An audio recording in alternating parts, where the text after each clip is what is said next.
Hello everyone, welcome back to my channel Archana academy. और इस video में हम D triple S P TGT natural science के question solve करेंगे। बायोलॉजी एंड ईडीएस के जो फीमेल शिफ्ट 2 में पूछे गए थे 2018 में, और जो शिफ्ट का टाइमिंग था वो 12:30 से लेकर 2:30 तक था। तो इससे पहले कि हम आगे बढ़े, मैं ये बता दूं कि मैंने ऑलरेडी अपने इस यूट्यूब चैनल पे मेल शिफ्ट 1 और शिफ्ट 2 के बायोलॉजी और ईवीएस सॉल्यूशन डाल रखे हैं, जिनका लिंक मैं डिस्क्रिप्शन में डाल दूंगी। आप उन वीडियोस को एक बार ज़रूर देखें, क्योंकि उसमें कई सारे क्वेश्चन रिपीटेड हैं, जिसको मैंने बहुत ही अच्छे से एक्सप्लेन किया उसके रिलेटेड इन्फॉर्मेशन के साथ। तो चलिए वीडियो को स्टार्ट करते हैं। तो सबसे पहला क्वेश्चन है, which of the following organism is an example of chemotrophic nutrition. Chemotrophic nutrition का एग्जाम्पल इनमें से कौन है? स्पायरोगायरा, पेरिमीशियम, क्लॉस्ट्रीडियम या आर्की बैक्टीरिया। तो सबसे जो पुराने बैक्टीरिया थे उन्हें आर्की बैक्टीरिया और प्रिमिटिव बैक्टीरिया, ये सबसे पुराने बैक्टीरिया थे, और इनमें कीमोट्रॉफिक न्यूट्रिशन देखने के लिए मिलता था। तो हमारा जो आंसर है वो आर्की बैक्टीरिया है। तो कीमोट्रॉप्स क्या है, नाम में ही पता चलता है कि केमिकल्स। तो ये क्या करते थे, इनऑर्गेनिक मॉलिक्यूल्स के ऑक्सीडेशन से अपना फूड न्यूट्रिशन ऑब्टेन करते थे, अपनी एनर्जी ऑब्टेन करते थे। तो इनऑर्गेनिक मॉलिक्यूल्स क्या होते थे? आयरन और magnesium. So organism which obtain their energy through oxidation of inorganic molecules such as iron and magnesium are called chemotroph, और इस न्यूट्रिशन को chemotrophic nutrition कहते हैं। और एग्जाम्पल्स में क्या आएंगे? Bacteria and fungi. अगला question, the two cerebral hemisphere of human brain are interconnected by which of the following tissues. तो ब्रेन में दो हेमिस्फेयर होते हैं, राइट एंड लेफ्ट, ठीक है। तो वो दोनों हेमिस्फेयर्स किससे कनेक्टेड होते हैं? तो कॉर्पस कैलोजम से हमारे राइट और लेफ्ट हेमिस्फेयर्स ब्रेन के कनेक्ट होते हैं। तो आंसर इज कॉर्पस कैलोजम। तो कॉर्पस कैलोजम क्या होता है? ये माइलिनिएटेड नर्व फाइबर्स होते हैं जो दोनों ब्रेन के हेमिस्फेयर को कनेक्ट करते हैं और कम्युनिकेशन बढ़ाते हैं right and left sides of brain का, ठीक है। इसके बाद कॉर्पस लूटियम क्या होता है? जब ग्राफियन फॉलिकल मैच्योर होकर ओव्यूलेट हो जाती है तो वो रिग्रेस होने लगती है, और उसे कॉर्पस लूटियम कहते हैं। और वो रिलीज करती है हार्मोन प्रोजेस्टेरॉन एंड एस्ट्रोजेंस। जो प्रोजेस्टेरॉन होता है हार्मोन, वो प्रेगनेंसी मेंटेन करने में हेल्पफुल होता है। Question number 3, bacteriophages are classified under which organisms. ये इंपॉर्टेंट है, जनरल साइंस का भी पोर्शन है ये। तो बैक्टीरियोफेजेस क्या होते हैं? बैक्टीरिया, वायरसेस विच इन्फेक्ट्स बैक्टीरिया। तो वायरसेस विच इन्फेक्ट्स बैक्टीरिया, तो डेफिनेशन से इसका आंसर हमें पता चल गया। बैक्टीरियोफेज वायरसेस होते हैं जो किसे इन्फेक्ट करते हैं? बैक्टीरिया को इन्फेक्ट करते हैं। तो bacteriophage is a type of virus that infects bacteria. और बैक्टीरियोफेज का मीनिंग ही होता है बैक्टीरिया ईटर, बैक्टीरिया को खाने वाले वायरस, ठीक है। और इसके बाद इसमें एक इम्पॉर्टेंट चीज़ आपको ये याद रखनी है कि जो बैक्टीरियोफेजेस होते हैं उसमें न्यूक्लिक एसिड मॉलिक्यूल के ऊपर एक प्रोटीन स्ट्रक्चर होता है। यहाँ पर मैंने एक बैक्टीरियोफेज का डायग्राम शो किया है। तो ये कैप्सिड है, हेड है। इस हेड के अंदर क्या है? न्यूक्लिक एसिड है। उसके बाद टेल में फाइबर्स होते हैं, टेल फाइबर्स प्रेजेंट होते हैं इसके अंदर। इस तरीके से यहाँ से ये आ सकता है कि जो बैक्टीरियोफेज है उसका जो न्यूक्लिक एसिड है उसके ऊपर जो मेम्ब्रेन है कौन सी होती है, या हेड के अंदर क्या प्रेजेंट होता है बैक्टीरियोफेज में? तो हेड के अंदर डीएनए प्रेजेंट होता है। Question number 4, which of the following gland secretes the hormone secretin. कौन सा ग्लैंड सेक्रेटिन हार्मोन रिलीज करता है? पैंक्रियाज, डिओडेनम, किडनी या लिवर। तो आंसर इज डिओडेनम। तो जो डिओडेनम है वो स्मॉल इंटेस्टाइन का सबसे फर्स्ट सेगमेंट या फर्स्ट पार्ट होता है। स्मॉल इंटेस्टाइन 3 पार्ट्स में डिवाइडेड होता है, डिओडेनम, जेजुनम एंड सबसे लोअर पार्ट होता है इलियम। तो जो डिओडेनम होता है उसमें कंटिन्यूअस ब्रेकिंग प्रोसेस होता है, मतलब जो फूड स्टमक से आता है उसका ब्रेकिंग डिओडेनम में जारी रहता है। बट जेजुनम और इलियम बेसिकली किस चीज़ के रिस्पॉन्सिबल होते हैं? एब्जॉर्प्शन ऑफ न्यूट्रिएंट्स के लिए रिस्पॉन्सिबल होते हैं। तो जो सेक्रेटिन है एक्चुअली उसका इम्पॉर्टेंट रोल क्या है? जो भी फूड स्मॉल जो भी फूड स्टमक से स्मॉल इंटेस्टाइन में आता है वो HCl की वजह से कैसा होता है? एसिडिक होता है। तो ये जो सेक्रेटिन है ये स्टिमुलेट करता है किसके सिक्रीशन को? पैनक्रियाज से सिक्रीशन को स्टिमुलेट करता है, और बाइल डक्ट से सिक्रीशन को स्टिमुलेट करता है, ताकि एक बाइकार्बोनेट बेस बने और जो एसिड है वो न्यूट्रलाइज हो जाए। तो सेक्रेटिन बेसिकली स्टिमुलेट करता है पैनक्रियाज को और बाइल डक्ट्स को बाइकार्बोनेट आयंस रिलीज करने के लिए, जिससे कि एसिड न्यूट्रलाइज हो जाए जो स्टमक से आए हैं। Question number 5, which of the following glands releases ADH और वेसोप्रेसिन। तो अगर आप पहले की वीडियोस देखेंगे, जैसा कि मैंने बताया कि मैंने मेल से रिलेटेड टीजीटी नेचुरल साइंस के पेपर ऑलरेडी डिस्कस किए हैं अपने चैनल पे, तो वहाँ पे बहुत अच्छे से मैंने पिट्यूटरी ग्लैंड को एक्सप्लेन किया है। तो पिट्यूटरी ग्लैंड का जो पोस्टीरियर पोर्शन है, मतलब posterior pituitary vasopressin and vasopressin hormone release करती है। वैसोप्रेसिन ही एडीएच का दूसरा नाम है, एंटी डायूरेटिक हार्मोन। तो इधर से आपको आंसर पता चल गया होगा कि कौन सी ग्लैंड रिलीज करती है, पिट्यूटरी ग्लैंड रिलीज करती है। इसके अलावा इससे इंपॉर्टेंट इन्फॉर्मेशन जो यहाँ से आती है वो ये आती है कि एडीएच या वैसोप्रेसिन का मेन फंक्शन क्या है। तो ये इंक्रीज करता है ब्लड प्रेशर को। उसके बाद इससे रिलेटेड एक दो क्वेश्चन और आते हैं, जैसे ये कि एडीएच कौन से पार्ट से रिलीज होता है, पिट्यूटरी ग्लैंड के न्यूरोहाइपोफाइसिस पार्ट से रिलीज होता है। एडीएच का दूसरा नाम क्या है वो क्वेश्चन में ही आपको पता चल गया है, vasopressin.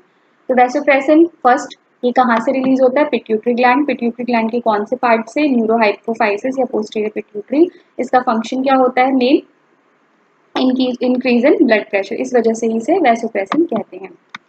Next question, question number 6. During sexual reproduction, the formation of gamules is seen in which of the following organism? गैम्यूल किस ऑर्गेनिज्म में सेक्सुअल रिप्रोडक्शन में शो होता है? तो यहाँ पे it should be A sexual reproduction.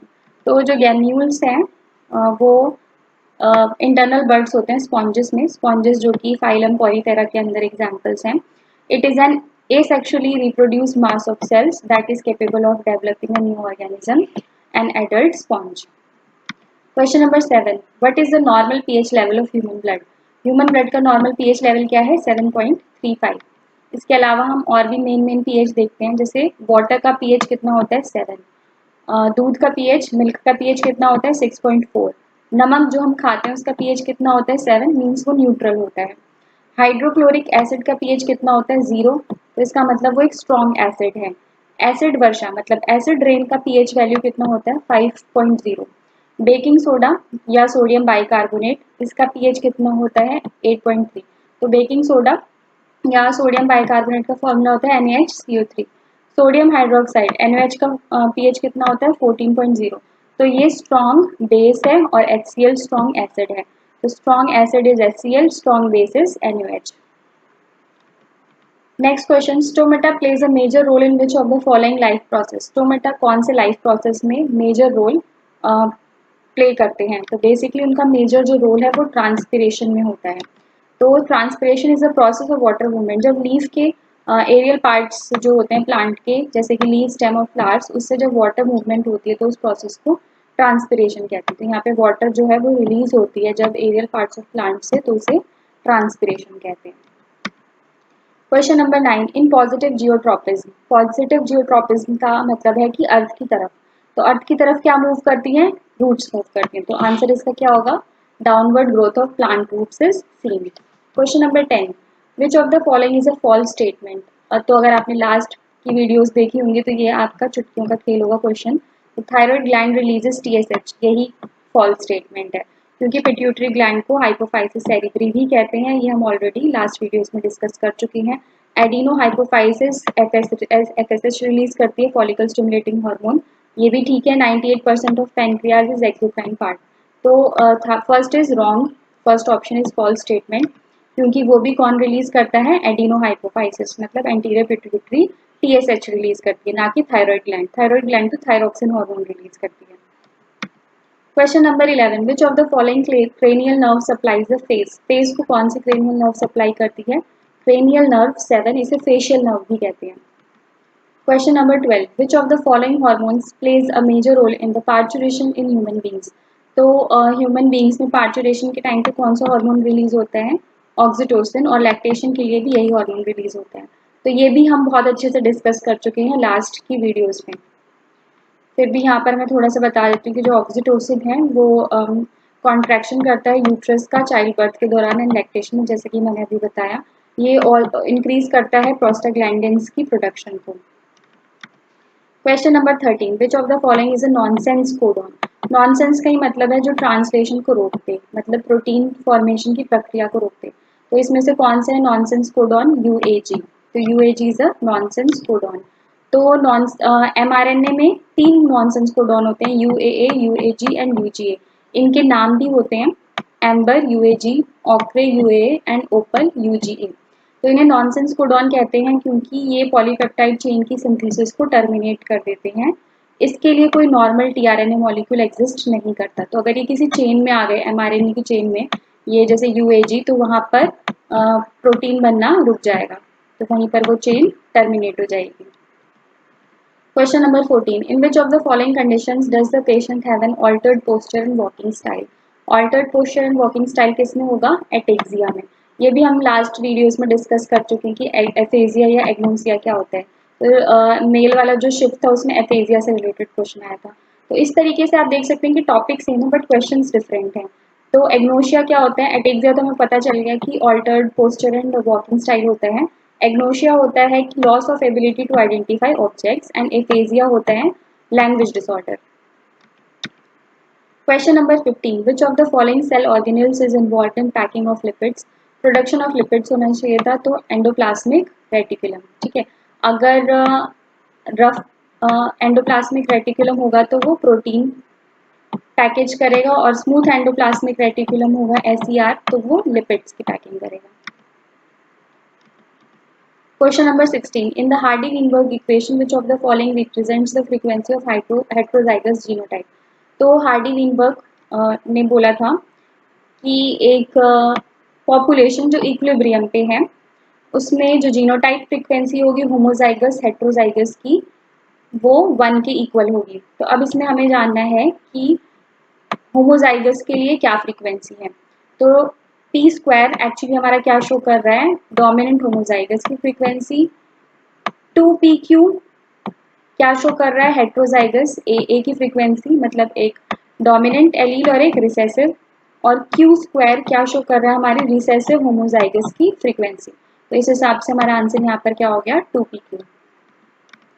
Question number 17. Bowman's capsule is part of which of the cells in mammals? तो kidney की सबसे, या एक्सक्रीटरी सिस्टम की सबसे smallest and functional unit kidney की, वो क्या है? नेफ्रॉन है। तो नेफ्रॉन के अंदर जहाँ पे अल्ट्रा फिल्ट्रेशन होता है, अल्ट्रा फिल्ट्रेशन या स्टार्टिंग स्टेज ऑफ फिल्ट्रेशन जो होता है वो बोमेन्स कैप्सूल में होता है। तो बोमेन्स कैप्सूल में ग्लोमेरुलस होते हैं। ठीक है, तो Bowman's capsule is part of nephron that forms a cup like sac that surrounding the glomerulus. The process of filtration के मैंने बताया अल्ट्रा फिल्ट्रेशन होता है, और नॉर्मल जो रेट ऑफ फिल्ट्रेशन होता है 125 ml पर मिनट होता है। तो यहाँ पर ये चीज़ याद रखनी है आपको। अपना रीनल कॉर्टिकल, ग्लोमेरुलस और बोमेन्स कैप्सूल मिलकर रीनल कॉर्टिकल बनाते हैं। तो जो रेड रेड आपको शो हो रहा है ये ग्लोमेरुलस है, और इसके साइड में आपको एक कप शेप्ड स्ट्रक्चर्स दिख रहा है, ये बोमेन कैप्सूल है। ठीक है, उसके बाद ये बोमेन्स कैप्सूल किसमें? प्रॉक्सिमल कॉन्वोल्यूटेड ट्यूब्यूल में जाएगी, और फिर ये फॉर्म करेगी लूप ऑफ हेनले, जो कि हेयर पिन स्ट्रक्चर होता है। ये मेल वाले एग्जाम में आया था। फिर डिस्टल ट्यूब्यूल, और एंड में ये क्या फॉर्म करेगी? Collecting duct. तो अगर पेपर में 2-3 चीज़ें आ सकती हैं यहाँ से। पहला कि हेयर पिन स्ट्रक्चर किसका होता है? लूप ऑफ हेनले का होता है। सबसे smallest structure and functional unit क्या होती है किडनी की? नेफ्रॉन होती है। रीनल कॉर्टिकल किससे मिलकर बनते हैं? तो renal cortical glomerulus and Bowman's capsule से मिलकर बनते हैं। तो ये 2-3 क्वेश्चन यहाँ से आ सकते हैं। Question number 18. Carotid artery supplied the blood to which vital organ in the human beings? तो ह्यूमन बींग्स में कैरोटिड आर्टरी किसको सप्लाई करती है? ब्लड ब्रेन को। तो ब्रेन, नेक एंड फेस, इन तीन को कौन सप्लाई करता है? ब्लड। कैरोटिड आर्टरी सप्लाई करती है नेक के 2 तरफ। ठीक है, कैरोटिड आर्टरीज होती हैं। इंटरनल कैरोटिड आर्टरी सप्लाई करती है ब्रेन को, और बाहर एक्सटर्नल कैरोटिड आर्टरी सप्लाई करती है फेस एंड नेक को। Question number 19. What is gestation period of elephant approximately? ये भी हम लास्ट वीडियो में डिस्कस कर चुके हैं। It's approximately 500 days and approximately 300 days in humans. Question number 20. In which of the following organs does the urea cycle takes place in human beings? तो urea cycle कहाँ होती है? लिवर में होती है। इसके 2-3 नाम हैं, वो भी आपको याद रखने हैं। यूरिया साइकिल को क्रेब्स हैंसलीट साइकिल भी कहते हैं, और ऑर्निथिन साइकिल भी कहते हैं। और ये अमोनिया को, एक्सेस अमोनिया को किस में कन्वर्ट करता है? यूरिया में कन्वर्ट करते हैं, क्योंकि अमोनिया बहुत ही ज़्यादा डेंजरस फॉर्म है। ठीक है, तो जो यूरिया साइकिल है वो कहाँ पर होती है? ये तो पता चला लीवर में, बट लीवर के सेल्स में कहाँ पर? माइटोकॉन्ड्रिया एंड साइटोसोल में होती है। फिर जो यूरिया वहाँ पे बनता है वो ब्लड स्ट्रीम के थ्रू किडनी द्वारा फिल्टर किया जाता है, और ये यूरिन के थ्रू एक्सक्रीट होता है। और ये ओवरऑल आपकी जो इक्वेशन है वो है कि 2 अमोनिया के मॉलिक्यूल्स CO2 और 3 ATP मिलकर क्या बनाते हैं, urea, water and 3 ADP molecules. Question number 21, what is the common feature between rhizobium and azospirillum? ये तो सबको पता होगा। Both are nitrogen fixing bacteria. Which of the following are responsible for acid rain formation? ये भी हम last videos में बहुत अच्छे से कर चुके हैं। तो सल्फर के ऑक्साइड्स एंड नाइट्रोजन ऑक्साइड्स क्या बनाते हैं, एसिड रेन, क्योंकि ये वाटर के साथ मिलकर sulphuric acid and nitric acid बनाते हैं जो वाटर के पीएच को, मतलब बारिश के पानी का पीएच है 5 के आसपास कर देते हैं। ये हमने अभी पीछे की स्लाइड्स में देखा था, what is the pH of acidic water, rain water, 5। Question number 23, the buildup of toxins in a food chain. Food chain में जब टॉक्सिन्स बिल्डअप होते हैं तो उसे क्या कहते हैं, बायोमैग्निफिकेशन। बट हमें बाकी भी देखना है, अगर किसी ऑर्गेनिज्म के अंदर टॉक्सिक बिल्डअप हो रहे हैं तो उसे कहेंगे बायो ऑगमेंटेशन। तो बायो ऑगमेंटेशन होता है किसी ऑर्गेनिज्म के अंदर टॉक्सिक इंक्रीज होना। बायोडिग्रेडेशन आपको पता है, माइक्रो ऑर्गेनिजम्स जैसे कि बैक्टीरिया और फंगस के थ्रू ऑर्गेनिक मैटर डिग्रेड होना।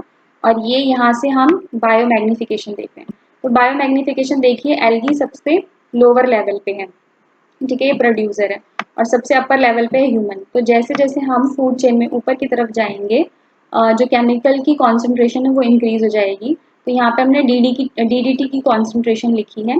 तो DDT जो है वो फूड चेन में ऊपर की तरफ जब जाते हैं, फूड चेन में ऊपर की तरफ जब जाएंगे उसका कॉन्सेंट्रेशन इंक्रीज हो जाएगा और उसे हम बायोमैग्निफिकेशन कहते हैं।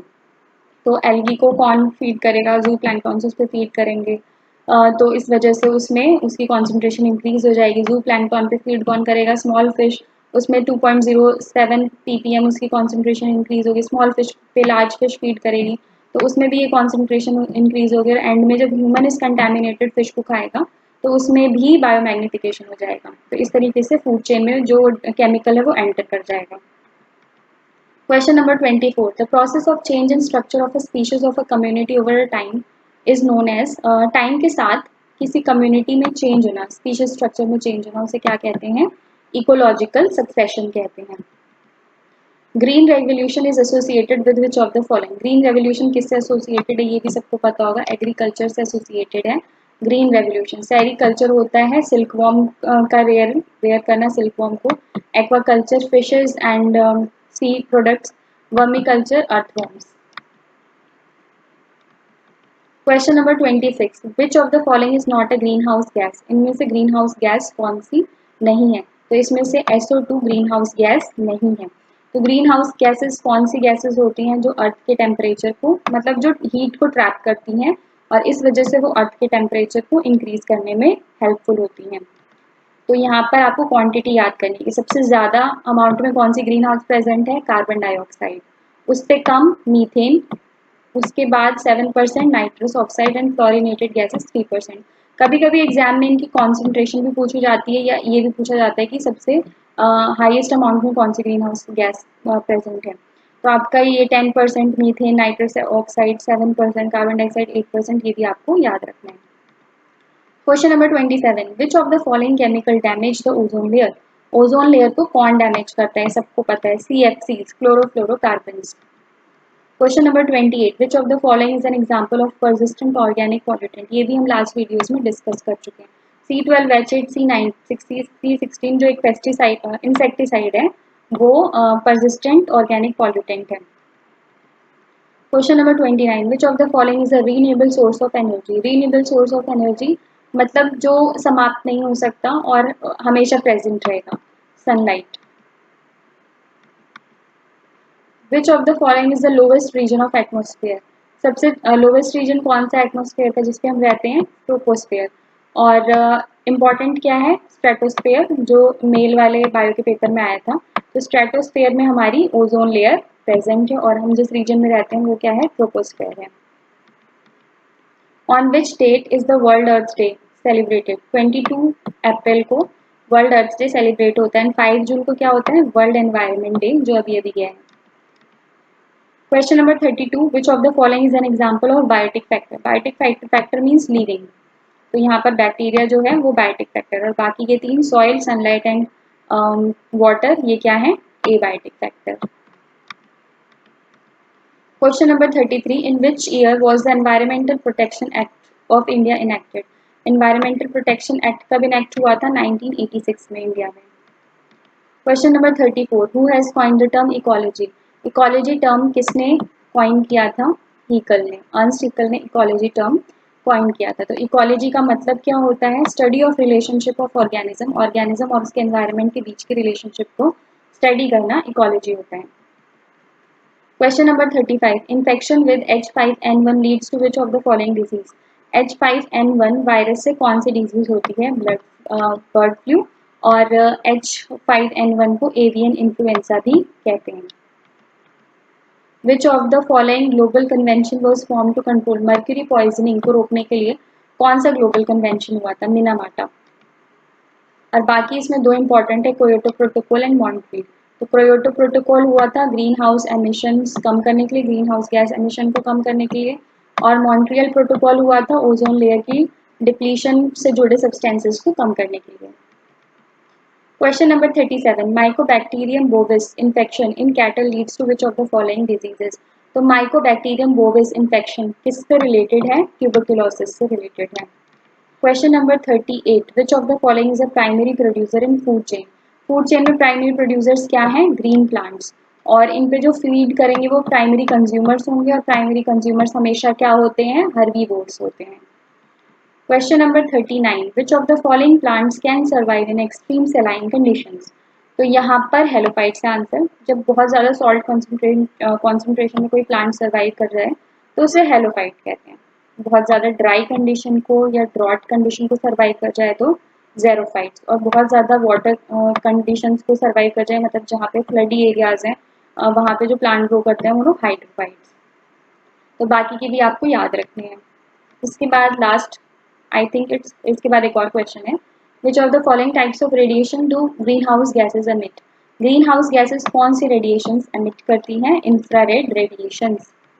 And last question, which of the following is not the main objective of Ganga action plan? इससे आगे बढ़ने से पहले मैंने आपके साथ एक स्ट्रैटेजी भी शेयर की है कि टीजीटी नेचुरल साइंस एग्जाम कैसे क्लियर करना है, उसका लिंक भी मैं डिस्क्रिप्शन में डाल दूंगी, उस वीडियो का भी। आप उसे भी ज़रूर देखें क्योंकि इसमें मैंने फिजिक्स, बायो एंड केमिस्ट्री के इंपॉर्टेंट चैप्टर्स बताए हैं। उनको पढ़कर आप फिर से एमसीक्यू सॉल्व करें रिस्पेक्टिव बुक से। तो उस वीडियो को आप देख के अपने कमेंट्स वहाँ पे शेयर कर सकते हैं, अपनी क्वेरीज वहाँ पे शेयर कर सकते हैं। तो विच of the following is not the main objective of Ganga action plan? The generation of electricity, क्योंकि गंगा एक्शन प्लान मेनली था वाटर क्वालिटी को इम्प्रूव करना, डोमेस्टिक सीवेज को ट्रीट करके नदियों में बहाने से रिलेटेड डाइवर्जन, जितने भी इंडस्ट्रियल केमिकल वेस्टेज वहाँ पे गंगा नदी में डालते थे उनका रूट डाइवर्ट करने के लिए था। अब इधर से कुछ इंपॉर्टेंट चीज़ें हैं कि गंगा एक्शन प्लान कब लॉन्च हुआ था? 14 जनवरी 1986 में। इसी टाइम इन्वायरमेंट प्रोटेक्शन एक्ट भी लॉन्च हुआ था। उस टाइम श्री राजीव गांधी हमारे प्राइम मिनिस्टर थे, और इसमें वाटर क्वालिटी को इम्प्रूव करना था, ये मैं अभी डिस्कस कर चुकी हूँ। तो इस तरीके से ये वीडियो एंड होती है। अगर आपको कोई डाउट, कोई सजेशन या कोई क्वेरी हो तो आप उसे कमेंट्स में लिख सकते हैं। अगर ये वीडियो आपको अच्छा लगा तो प्लीज़ एनकरेजमेंट के लिए इस वीडियो को लाइक करें और मेरे चैनल को सब्सक्राइब करें। Thanks for watching.